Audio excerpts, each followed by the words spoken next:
Hello and welcome back to Dark Souls 1.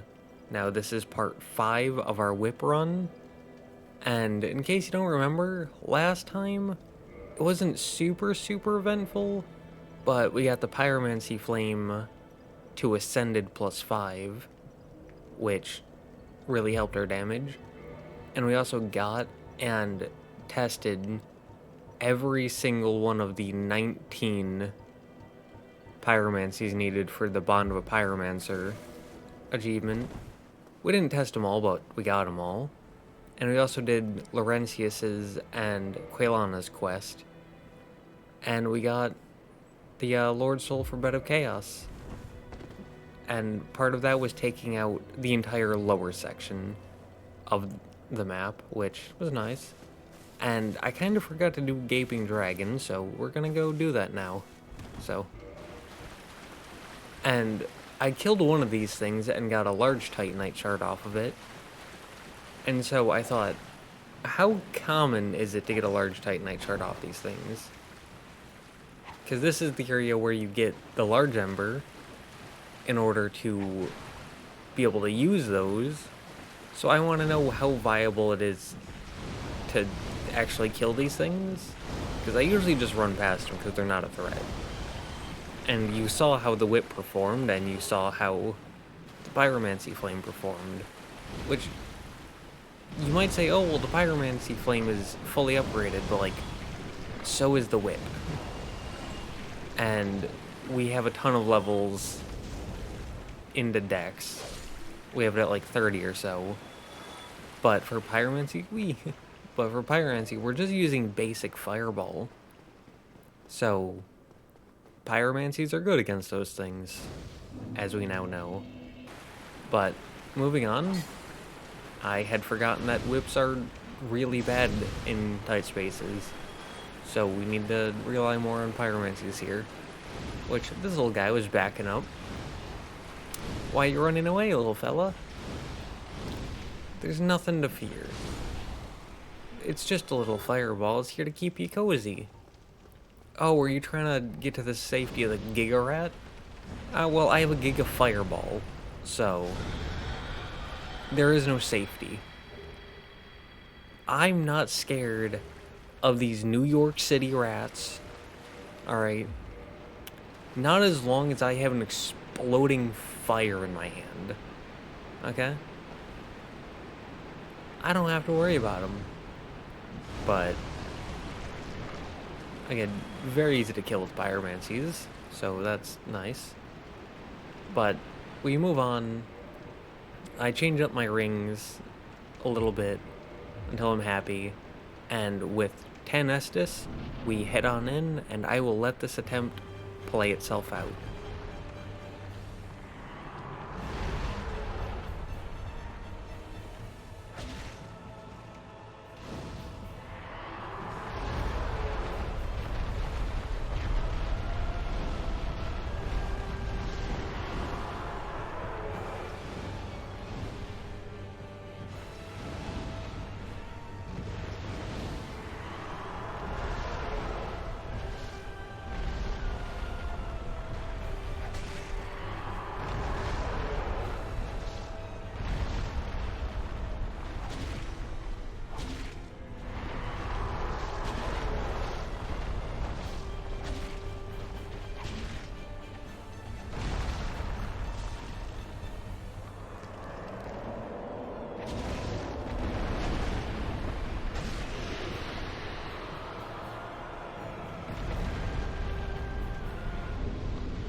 Now, the weapon at risk thing threw me off, because I'm usually pretty good with keeping the durability up, so I checked and that was fine, but this, 8 out of 30. I didn't even know that this could drop in durability. Was it like the sploosh thing at the end, or does it fall naturally from using pyromancies? I don't know, I'll have to keep an eye on that. But anyways, we beat him with the whip +15, the pyromancy flame +5, along with fire orb, and the crimson set +2, ring of steel protection, wolf ring, and 0 sips of the Estus. And we beat him at level 67 with 30 vitality, 22 endurance, 33 dexterity, 16 resistance, and we beat him first try. And from there, we're free to just homeward bound out. And moving on, Duke's Archive is our next like destination, which we run to this little safe alcove, and 2 great fireballs are enough to take these things out, which pretty neat. Those things aren't like, they're pretty weak to like fire and strength, but they're very resistant to dex weapons, in at least from what I've seen from them. So recently we've had to rely a bit more on pyromancies, but that's mostly because they do a lot more damage and whip isn't that super good. But we continuing on, and again, another enemy, just like Sen's Fortress and New Londo Ruins, where it's an enemy that's weak to parrying, but the whip can't parry. Or at least it can't get a proper, like, stab in them. So we just have to make do with what we can. But here I was thinking about this lift, because normally you go in to Seath, you die, and then you come back after beating Seath, and you want to go up here, but it's up and, you know, you start down. And so I figured, well, the game doesn't like putting you on unstable ground. So what if I just pull this and then exit the game? Because that should put me on the stable ground, which it did, which was very nice. And so that's something that we can do to save time later. But for now, we can run up and Crystal Lizard, but whips really like bouncing off of walls, so we used Pyromancy. And 2 Twinkling Titanite, that's going to be good for our armor. But heading on up, we have nearly 20k, which this is a scripted death, and when you die you lose all your souls. But this time I had a Ring of Sacrifice, which I usually don't have, and I genuinely do not remember where I picked this thing up. Like, maybe Painted World of Ariamis? Because, like, Painted World and Firelink Shrine are the only 2 that I even know the locations of. Because I just don't look at Rings of Sacrifice. I don't know, I just don't find them... I don't like them that much. They're not bad, they're just not my thing. But if you want to count that as a death, you can, but I don't, because it's a scripted death, and I don't count scripted deaths. But we take out the weakest guard in the history of any living being. And time to really cut down the audio, because this bell thing is loud. Like, yeah, very loud. But here we use Fire Orb. It one-shot, so I figured, what about Fireball? Which Fireball also one-shots. Which I didn't think it was going to. And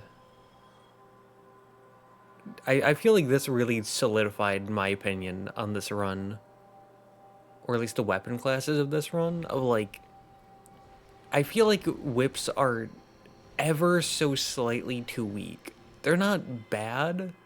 I just feel like there's something small that they're missing.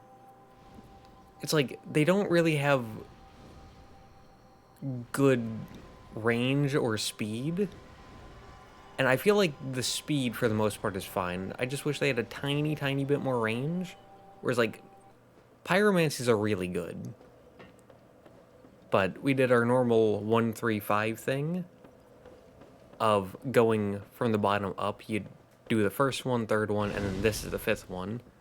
And something I've noticed consistently over the past few runs is when you go over to those enemies, these two guys like to show up. And again, this is my 10th run of Dark Souls 1. They didn't do this until like the 6th or 7th run. I think 7th. But since that run, they've done that consistently.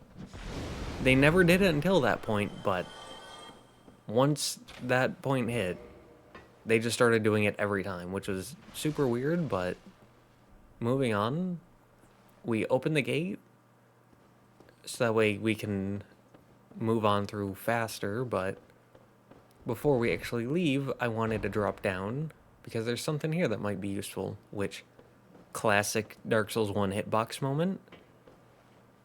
Again, I really want Dark Souls 1 to get a remake just to smooth out some of the jankiness like that. Because it would be so nice. But we get the White Seance Ring, which gives us another attunement slot. Which I went to go put on the Slumbering Dragon Crest ring and didn't realize that the Seance Ring was right between those two. So that was something new. But we move on, and we climb the giant ladder, and then I wanted to see something. So I used Fireball on this guy, and it one-shot. Keep in mind, the whip 4-shots those things. Which means Fireball, like with a fully upgraded Pyromancy Flame, the basic Fireball spell does 4 times the damage of the whip at plus 15 with roughly 30 dex. And that guy running at us scared us so much, but he got one shot. Like I said, Pyromancy Flame, just ever so slightly too strong. Whip, not bad, but it could be a slight, like, it could get a slight tune-up. But anyways, while I was going through here, I was thinking, the Duke's Archives, in a weird way, really reminds me of the Painted World of Ariamis, because it has these basic tutorial enemies, or like variants of those tutorial enemies, and then it also has like one unique enemy. I mean, this has 2 with the channelers and the clams, but I mean, I'm fine with the unique enemies, but both of these areas are at like the midpoint in the game. Duke's Archive's a little later than the midpoint. But these are areas that I really like the setup, or like the area, the setting. It feels like it has a really good identity, and I really like the layout. I just don't like that there are tutorial enemies or juiced up variants of the tutorial enemies in these midpoint areas. It just feels off, which I'm not a big fan of. But moving on, I looked back for a hot second and then saw that guy being weird. I don't know what he was doing, but I hope he's having fun. But we move on to the clams, and something I noticed about the clams was one-handed whip, it takes 2 shots to stun them, and they're at hit. But two-handed, a single attack stuns, and you can stun lock them if you get the timing right. But moving on, Pyromancer Flame, again with just the simple basic Fireball, 3 shots, every single attack stuns, and the timing between how long it takes to like set up a Fireball and throw it is pretty much the same amount of time it takes for the enemies to recover, which makes it really good. And so it's like early on the whip was a lot better than the Pyromancy Flame, but now Pyromancy Flame is a lot better than the whip, and I'm kind of relying on it a lot more. But anyways, we set up our rings, and with 4 Estus, we head on in, and with that being said, I will let this attempt play itself out.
That was my worst showing of Seath so far.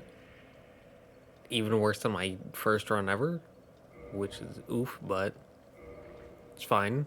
We beat him with the Whip plus 15, the Pyromancy Flame plus 5, along with Fireball, Fire Orb, Great Fireball. And we beat him with the Crimson Set plus 2, Ring of Steel Protection, Curse Bite Ring, and 3 Sips of the Estus because we came in with 4. And we beat him at level 70 with 30 Vitality, 22 Endurance, 36 Dexterity, 16 Resistance, and we beat him first try. Still don't think I'm gonna go with Attunement, but we head on back, we grab that soul, we homeward bone out, and then as we say hi to Guinevere.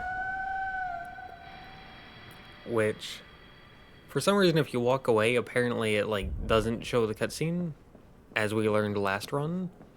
So we have to stand there to get the cutscene. But now we're in the better version of Anor Londo, which has these 2 enemies. Which, if you see the camera jolt in a random direction, just know that that's me trying to lock on, but the game just going, nah, no lock on for you. Which, for some reason, the game really doesn't like when I try to lock on. I don't understand why. But moving on. So, good dodge. But yeah, it just does this a lot. but how? This man is a threat. And maybe it's partially because I did an Elden Ring run before this, and so I'm used to that longer range, but Firekeeper Soul. But I don't know, because it just feels a little inconsistent based on an area, which you might say, oh, well, it's because this is the dark version of Anor Londo, and so because it's dark, you can't see as far, and therefore you can't lock on from as far away. But it's like, New Londo Ruins is pretty dark, and there's a ghost there that I can lock onto miles away. And Blighttown is pretty dark, but there's a few enemies there that I can lock onto from really far away. But only a few enemies. Not a lot. And it's only in certain areas. And it just feels very weird and inconsistent. And take note that I sat at that bonfire. That's important. But here, I was testing to see, like, the cast time. To see if there was a difference. See if, like, one was faster than the others or one was slower. They looked pretty much about the same. And so I just went with the one that does the most damage. But with that being said, I will let this attempt play itself out.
We didn't respect the magic.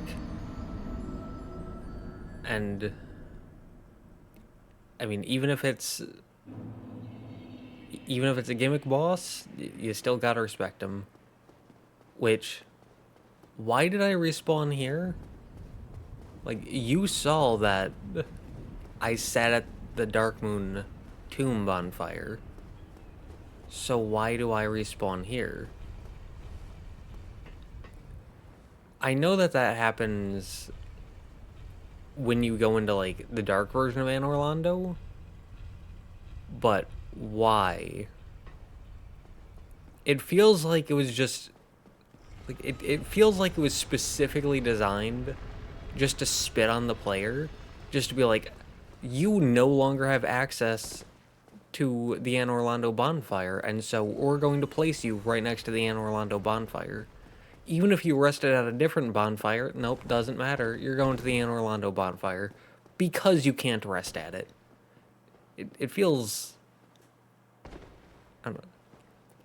It feels petty to me. And I don't know, just not a fan of it. There are certain decisions that I just... But ever classic Dark Souls 1 pathing always works. By the way, the first one that fell, we didn't get souls for. So that was interesting. But 10 Estus, we head on back, and I will let this attempt play itself out.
we respected the magic attacks, and we lived. Like I said, it doesn't matter how easy something is, you gotta respect them still. But we beat him with the Whip plus 15, Pyromancy Flame plus 5, along with Fire Orb and Great Fireball, and Crimson Set plus 2, Spellstone Plate Ring, Wolf Ring, 0 Sips of the Estus. And we beat him at level 72 with 30 Vitality, 22 Endurance, 38 Dexterity, 16 Resistance, and we beat him a second try, which is not something we often say, especially about Gwendolyn, but it happened again. I don't know how this always happens, but we always manage to have almost enough souls to level up, but not quite. We're always like 2k away, like 1 to 5k. But moving on, we head on over to Andre, and we got the Notched Whip, which I'm not gonna run through the numbers here because you'll see why I'm not gonna run through the numbers. But we move it over to a divine weapon because we're heading off to the Catacombs, and we can level it up to divine 4, and I'm not gonna get materials to get it up to plus 5. Now, if you care about the damage, there it is. There you go. But having done that, we can now head on off to the graveyard, which, time to test the damage. 1 shot, 3, and 4. That's yikes. I mean, like, that's pretty normal for my normal weapon to 1 to 2 shot, and the divine weapon to like 3 to 4 shot. But a lot of the weapons are faster and don't really bounce off walls like the whip does. And well, we have to take the shield off then, so we're gonna be going without a shield. But we'll survive. It's fine. And Catacombs. And normally it's a very, very bad idea to just rush things, especially when you don't have just stupid amounts of poise.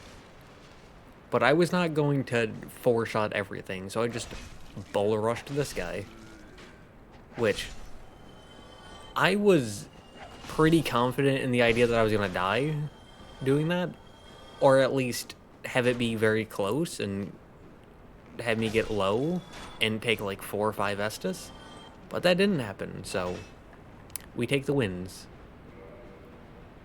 But moving on, we do some more rushing, because again, I was not going to 4-shot every single skeleton. But right around here, something very strange happened. While simply moving through, we got 1,000 souls. And then I kill a skeleton, and we get 100 souls from them. You only get souls from them when they die and don't, like, reform, which only happens when you kill them with a divine weapon, or if you kill them after the, like, necromancer guys are dead. But the necromancer guy is across this bridge that we didn't go across yet. But he's not here. So all the signs point that he died, but he shouldn't have died. Unless he, like, tried to move forward and, like, fell and died to gravity or something, but I've never seen that happen before, so that was really strange. But we'll take it, I guess. Bonfire, moving on. And we head on in. Take note that we have 8 Estus. And I wasn't as confident as I should have been because of Gwendolyn, but we drop down, and I will let this attempt play itself out.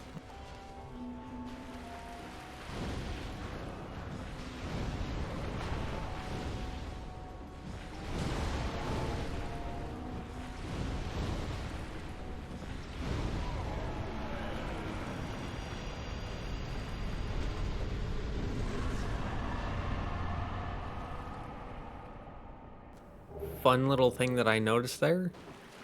That fight only took 25 seconds. Didn't even take half a minute. That was such a fast fight. But we beat him with the wit plus 15, though he didn't use it. Pyromancy Flame, I heard something. Pyromancy Flame plus 5, Crimson Set plus 2, Flame Stone Plate Ring, Wolf Ring, and 1 sip the Estus Flask, which that was honestly just because of the Bone Wheel Skeletons before the boss fight, and the gravity falling in, not really from Pinwheel themselves. But we beat him at level 73 with 30 Vitality, 22 Endurance, 39 Dexterity, 16 Resistance, and we beat him first try. And also with Great Fireball. But moving on, we are free to head on into the Tomb of the Giants.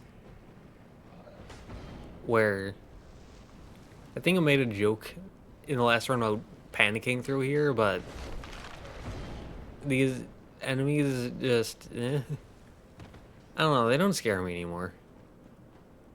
Probably because I don't fight them, but I don't know, they don't scare me. The bone dogs scare me. Like, the dog ones scare me a lot. But kind of weird to me that you can see that area from here, but you can't see this area from there. Which, like, yeah, this area is pitch black, but you'd think that the pitch blackness would make the fire from the bonfire stand out even more. I don't know. Maybe that's just me. And that's not like a real problem. That's just a tiny, tiny, tiny little nitpick. But just something that I noticed. Good day. What do you do? No, they aren't. But here we talk to our good friend Patches, which pick up some souls and a skull lantern. I don't care what anyone says or thinks. If we tried to drop down here by ourselves, we would die to gravity. The hardest boss in Dark Souls, or at least top 3. But because of Patches, we make it down here alive at full health. So Patches really helps us out in that regard. But also, he tries to use a pitiful little miracle, doesn't work. He dies to the pyromancy. Because guess what? Pyromancy is really strong. Like, pyromancies are strong. Oh, silly, that's not a pyromancy. That's a miracle. I don't know. Miracles just don't hold the same weight. It's like, I have a feeling that in my miracle run, which is gonna be another thing like this, where it's a hybrid between magic and melee, something tells me that we're not going to end up in the end game relying on miracles like we are here with pyromancies. I don't know, just a hunch, but miracles don't seem super strong. Pyromancies seem really strong. Again, that's just me, but these things are good. But we move on. We fully ignored the demon dog, because no. And we get the Silver Serpent Ring. And from there we are free to head on out of here back to Firelink Shrine. Which, running up, and I immediately did a U-turn upon seeing this guy. And one single great fireball one-shot him. Like I said, pyromancies are really strong. Like, I get that my pyromancy flame is fully upgraded, but man, these things are really strong. But we head on over to the Northern Undead Asylum, because we're here to make a few trades. First off is to drop the Skull Lantern and quit the game to get the Ring of Fog, then drop the Purple Moss Clump, leave the game to get a Twinkling Titanite, and then drop a Blooming Purple Moss Clump and leave the game to get 2 Twinkling Titanite. Now, if we had a Red Moss Clump, we could drop that for another Twinkling Titanite, but we fed all of them to Framped, because I didn't think about that at the time, and just wanted them out of my inventory. But having gotten the Ring of Fog, we're free to head on over to Nito, so I'll see you there. And another pyromancy to take this thing out, to get another 2 Twinkling Titanite. Our armor's gonna be so upgraded. But we head on through, we get past everything. We have 10 Estus. And I was thinking, like, do we put on the whip, the Divine Whip, which, no cost to it, so sure, why not? And again, 10 Estus, and with that being said, I will let this attempt play itself out.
It was neither my plan nor my desire to rely on pyromancies this much.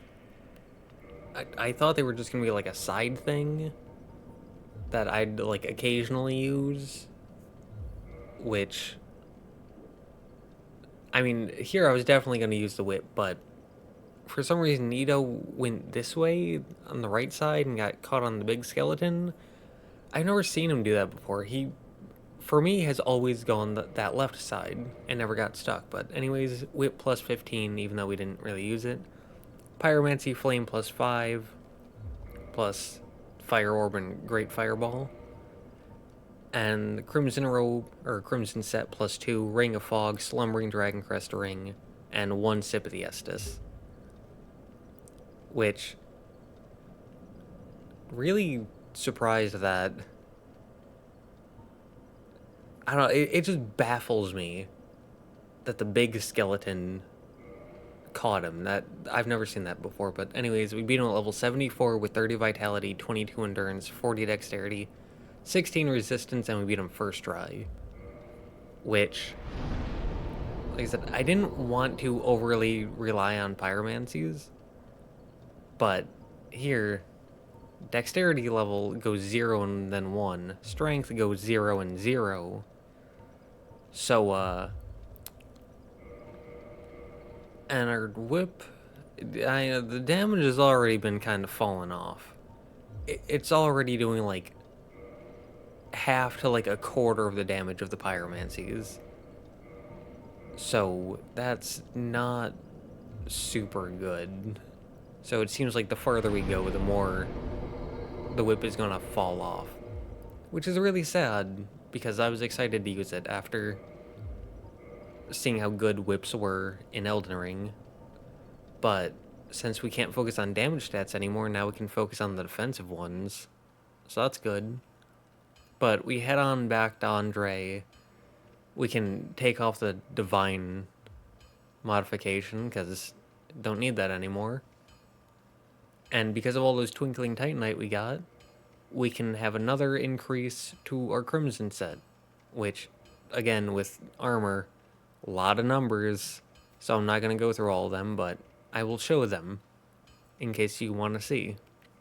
in case you want to know just how much our defense is going up. But for the next set of upgrades, we're going to need 8 Twinkling Titanite, and we have 1. Which, bit of an oof. But here, I figured, I have the materials, why not just upgrade these?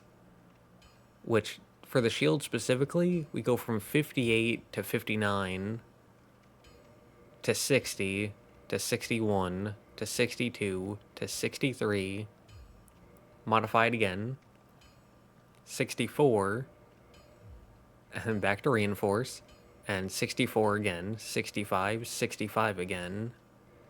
And then I was thinking, do we want to use a Titanite slab, which is extremely rare, to gain 1 stability on the shield that we only sometimes use, and the stability is already fine.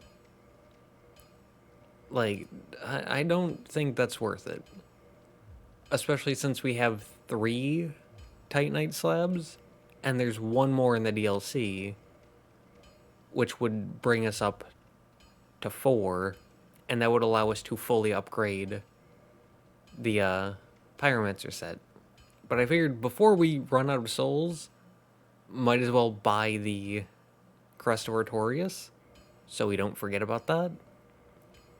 And because we had just enough large Titanite shards, we moved up the pyromancer set, another 1 upgrade, because we can. We might swap back to it near the end, just for the sake of variety. But heading on through, because I figured Siffy Boy is next, and it was not lost on me that I've been using the pyromancies a lot more. And here in this area full of trees and grass and plants, where fire would be a lot more effective, I'm using a shield and a whip. That is not lost on me. But such is the way of things, I suppose.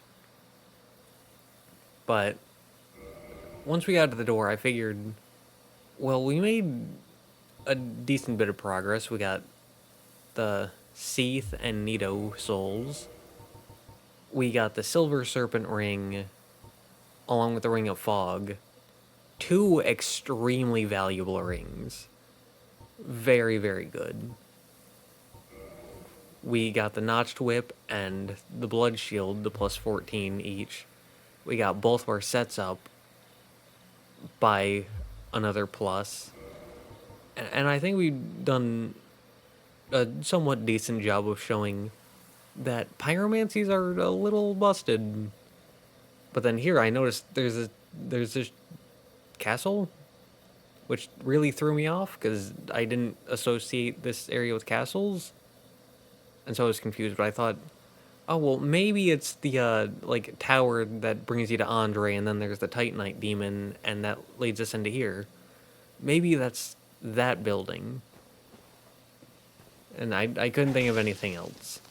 But that makes sense. I just wasn't expecting it. I didn't think about that. But we did okay today.